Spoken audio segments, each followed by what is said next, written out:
और देखिए अफगानिस्तान में इस वक्त क्या कुछ चल रहा है, ये पूरी जानकारी लेकर इस वक्त हमारे साथ हमारे संवाददाता प्रणय उपाध्याय जुड़ रहे हैं। प्रणय, सबसे बड़ा सवाल यही कि जो सफाई बाइडेन ने दी है, इस पर अमेरिका और देश दुनिया के लोग आखिर कितना भरोसा करें?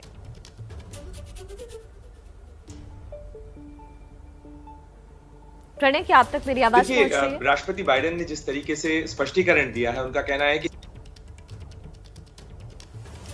जी, क्या आप मुझे सुन पा रहे हैं? जी जी जी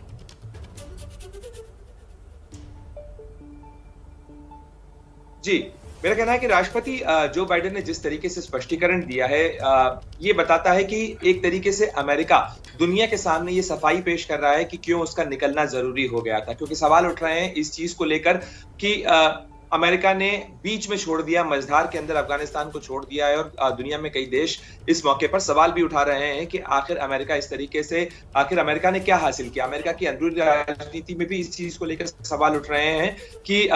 इस तरीके से विड्रॉल क्या जल्दबाजी में किया गया, और आखिर अमेरिका के जो सैनिक थे उन लोगों ने किस चीज के लिए जान दी अगर इस तरीके से अफगानिस्तान में हालात नजर आते हैं। लेकिन अगर आप पॉलिसी मैटर के तौर पर देखें तो बायपार्टीजन एग्रीमेंट इस चीज को लेकर था, क्योंकि जो विड्रॉल की पॉलिसी थी वो वाइस प्रेसिडेंट रहते हुए जब ओबामा एडमिनिस्ट्रेशन था उसके समय शुरू की गई थी। उसके बाद जब डोनाल्ड ट्रंप आए राष्ट्रपति के तौर पर, तब उन्होंने भी इस चीज को कंटिन्यू किया, और बाद में राष्ट्रपति बनने के बाद ट्रंप भी इस चीज के ऊपर बरकरार रहे, क्योंकि समझौता जो दोहा में हुआ था वो डोनाल्ड ट्रंप के समय में हुआ था, और जो उसका एग्जीक्यूशन हुआ, उसे लागू किया गया, वो लागू किया गया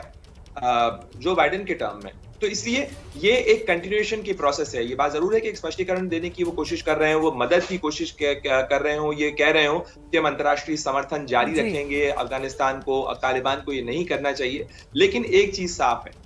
अमेरिका अपना जो लिवरेज है, अमेरिका जो अपनी ताकत के दम पे कर सकता था, वो अब उसके पास नहीं है, और अमेरिका भी इस चीज को स्वीकार कर चुका है कि तालिबान वहां एक ताकत है, तभी उसके साथ उसने दोहा में समझौता किया। और अगर तालिबान वहां सत्ता में आ रहा है अमेरिका की विड्रॉल के होते हुए भी, तब ये स्पष्ट है कि अमेरिका भी इस चीज को स्वीकार कर चुका है। इसलिए बहुत ज्यादा इसमें स्कोप नजर फिलहाल नहीं आ रहा है। लेकिन जहां तक इस चीज का सवाल है कि अफगानिस्तान के हालात क्या हैं, निश्चित रूप से अफगानिस्तान के हालात मुश्किल हैं, कठिन हैं, और तालिबान की तरफ से जो बयान दिए जा रहे हैं शिखा, वो बयान स्वाव बयान है। यानी तालिबान अब इस चीज को सीख चुका है कि दुनिया क्या सुनना चाहती है, राजनीतिक तौर पर उन बयानों को दे रहा है। लेकिन जमीनी हकीकत पर जिन लोगों से बात हो रही है, जिनसे संपर्क हो पा रहा है, लोग कह रहे हैं घरों में चेकिंग भी हो रही है। लोगों से कहा गया है कि अपने अपने हथियार नियरेस्ट पुलिस डिस्ट्रिक्ट में जमा करवाएं, मार्केट्स कल बंद रहे, और डर का माहौल निश्चित रूप से है फिलहाल इस समय, खासतौर पर काबुल शहर में। तो वही प्रणय, हम तस्वीरों के जरिए जो देख रहे हैं, जिस तरीके का पैनिक वहां पर है इस वक्त, अमेरिका भले ही कोई भी सफाई दे, लेकिन कहा तो ये जा रहा है कि 20 साल तक आप एक देश में रहे और अचानक ही उस देश के लोगों को उन्हीं के हाल पर छोड़कर आप वहां से चलते बने।